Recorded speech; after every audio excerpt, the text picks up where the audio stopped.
came across this play, Go We Were Acting. It was very interesting. And this play is about this girl who fell in love with a guy that already had a girlfriend. And the guy dated her, although he had his girlfriend, dated her because of the benefits you could get. Because the girl, her father is rich and all. And the girl also had a friend. And that friend was advising her that you don't enter a relationship that fast. You just met this person. And she should think well. And at the end of the day, the guy secret leaked that he had this girlfriend. After watching that play, I started thinking about all the things I learned watching that play. I understood that, number one, some friendships are more important than relationship. Trust, loyalty, and reciprocity is better than romantic love. And that unchecked romantic love always leads to destruction. You have to balance emotions or the feeling of love with sense. Although that feeling is very powerful, you need to balance it with sense. If not, you'll get deceived. And sometimes, friends can give you bad advice, even though they mean you well. And at the same time, when friend gives you bad advice, either they give you bad or good advice, you are still left to face the consequences of your action. You can't blame it on them. These are things I learned from just watching the play. And I told myself, I was like, things I learned, I got from this play. If somebody had walked up to me and just told me these things, I'd be like, oh yeah, that's good information. Number one, I would have easily forgotten it. Number two, it wouldn't have had that much impact on me than seeing it played out in the form of a story. That means that stories are a tool for changing people and for making your ideas make sense. If everybody is given a list of facts, if you're given a list of 10 facts, the sky is blue, grasshoppers jump a certain height, right? This certain animal lives for this long, you're just shown a bunch of facts. It is very difficult for your brain to recall. Your brain cannot recall a list of 10 things perfect. So when you are told a story, when your emotions are engaged, because stories engage the emotional part of our brain, it makes us feel something. And when your emotions are engaged, which story does, it's easier for you to recall. And this is a scientific fact. You probably don't remember what you did by this time exactly last year.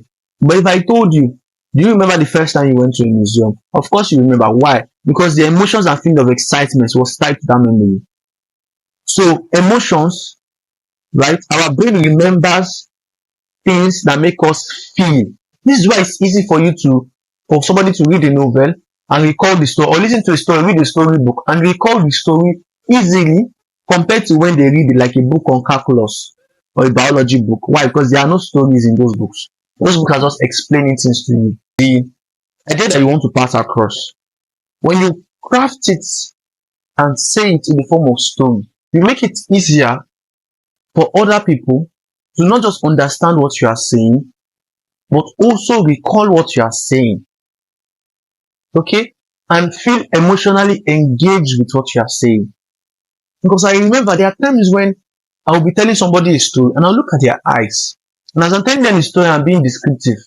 It's like in their eyes, I can see that they are picturing what I'm saying. So one of the reasons why it's easier for you to get what you want to say across through a story is because they allow us to create mental pictures. And this is the thing, right? If you look at some successful people, especially people who create movies and they write fiction books, these guys are a wild success, not because what they are writing makes sense, but because they are good storytellers.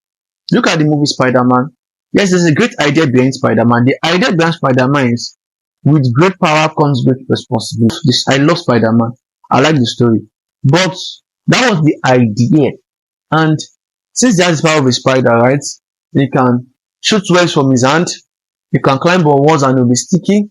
But if you start beginning to logically question some of those things he can do, start looking at the physics of it, he's going to fail woefully. Why? Because that is not the point of a story.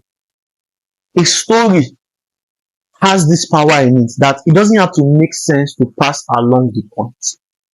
This is why you can say nonsense completely. And when you craft it in a story, it will still have, in fact, it may even have more impact than just trying to explain an idea to somebody and just trying to make sense of what you are saying to them. You have Spider-Man, you have Harry Potter, all nonsense. But guess what? When they are selling their movies, we support them with our money, or we go and watch their movies. And basically, they make their sources off of what? Storytelling, basically. fiction, drama, movies, everything is built upon storytelling. That's the power of stories. You can say nonsense completely and still use a story to pass along your idea effectively. Why? Because you are emotionally, stories emotionally engaged. The movies you enjoy the most are the movies that engage you deeply. Engagement is always emotional. I still remember this particular movie, Game of Thrones, when they killed Jon Snow. People felt so much emotional connection with Jon Snow by watching the story of Jon Snow. People felt so connected with him, right? That when they killed him off, there was an uproar so that they wanted the directors or the creators to put him back in the movie. That's how strong stories are. That's how stories can get people engaged. So where do you use storytelling? In business, storytelling is what allows you to sell more. You cannot just, if you are selling a product, you can't approach the potential customer. Just tell the customer how great your product is. It's not going to have as much effect than when you tell them a story of somebody who used your product before and the transformation they had and how that transformation helped them and helped their family. You have a better chance. If you are going for an interview, tell your interviewer a story of how you put your skills to use. Just watch as you are saying the story. If you are good at storytelling, just watch people's eyes when you are telling them. They are like frozen in time. You can basically see the things you are saying, the images in their eye. You can see the reflection in their eye. If you look deep enough, if you are leading a group of people, use storytelling to organize them. Use storytelling to motivate, because storytelling does motivate people. Tell them stories of people who have achieved what your team is aiming to achieve. Tell them the story of their challenge and their success, and you will motivate your group. Either is a non-governmental organization or a government profit, it doesn't matter the cause. Either it is religious, non-religious, you will motivate them by telling them stories. Great books and great messages always have in them a great story. From now on, start using the power of stories wherever you see. These are just some examples of where you can use stories. I'm sure you think there is more, but start using stories in your messaging. Persuasion, use story. You want to get your idea across, craft it in a story. Craft it in a story first before you even explain what you want to say. And you'll see that whatever you're trying to say is going to have more effect.